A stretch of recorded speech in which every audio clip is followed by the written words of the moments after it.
और राजनीतिक परिवर्तन के लिए हम लोगों ने 1992 से ये चैलेंज करना शुरू कर दिया है।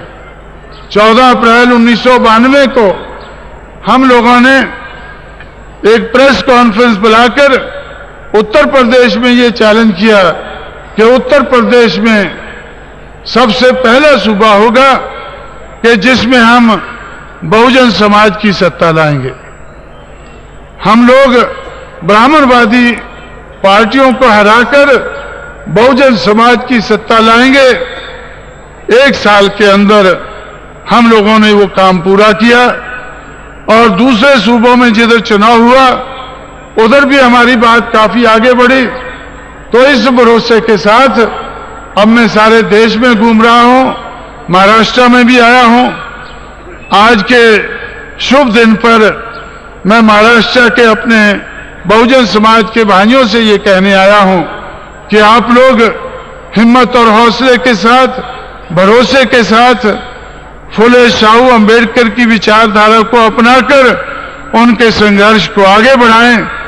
बाकी साथियों के साथ कंधे से कंधा मिलाकर आगे बढ़ें। हम 94 में ही 7 सूबों में चुनाव होने वाला है। 7 सूबों में बहुजन समाज की मर्जी के बगैर किसी सूबे में भी कोई सरकार नहीं बनेगी। इस भरोसे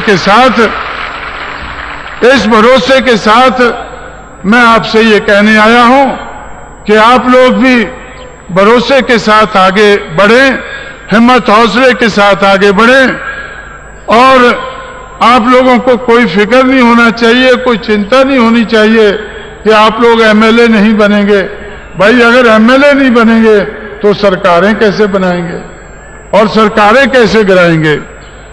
आप लोग जिस तरह से उत्तर भारत में इस विचारधारा को अपनाकर हम लोग एमएलए, एमपी और सरकारें बनाने लगे हैं, इसी तरह से हम बहुत सी जगह बनाएंगे और 7 सूबों में जो चुनाव होने वाला है, 7 सूबों में मैं तो एक तजुर्बेकार आदमी हूं, उस तजुर्बे के आधार पर कह सकता हूं कि अगर उधर बहुजन समाज की या बहुजन समाज पार्टी की सरकारें नहीं बनती है तो बहुजन समाज पार्टी की मदद के बगैर किसी जगह भी सरकार नहीं बन सकेगी। इतने भरोसे के साथ मैं आगे बढ़ रहा हूं और जब मैं आगे बढ़ रहा हूं तो दुश्मन को भी खतरा महसूस हो रहा है।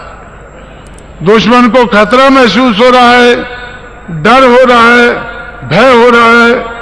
उस डर और भय के कारण वो भी हाथ पैर मार रहा है।